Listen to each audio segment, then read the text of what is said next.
Blitz dei carabinieri forestali e delle guardie WWF a Favara, è stroncato un mercato clandestino di cardellini, denunciati 5 soggetti, liberati 29 uccelli protetti. Nella mattinata dello scorso 15 agosto a Favara è stata condotta un'importante operazione di polizia giudiziaria ambientale da parte dei carabinieri forestali del centro anticrimine Natura di Palermo e di Agrigento.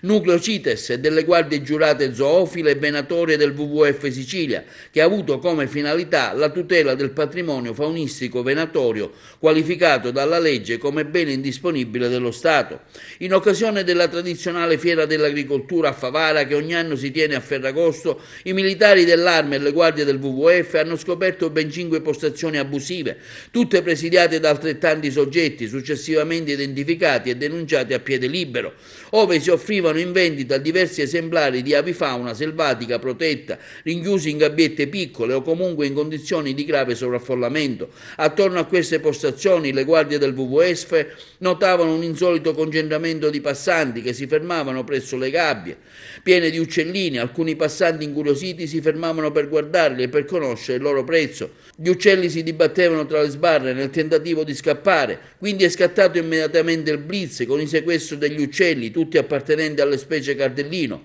un fringillide del quale è rigorosamente vietata la cattura e la detenzione, in quanto una specie tutelata sia a livello nazionale che internazionale. Grazie al pronto intervento dei carabinieri forestali e delle guardie del WWF è stato così stroncato un vero e proprio mercato clandestino di uccelli protetti che verosimilmente erano stati catturati illecitamente nei giorni precedenti dai bracconieri attraverso attività vietate di uccellagione e prelievo in danno del patrimonio pubblico statale. Dagli elementi raccolti in precedenti indagini effettuate nel corso dell'edizione degli anni scorsi della fiera di Favara, le guardie WWF ritengono che l'operazione abbia permesso di stroncare un grave sistema organizzato e strutturato che prevedeva un florido commercio abusivo di animali protetti.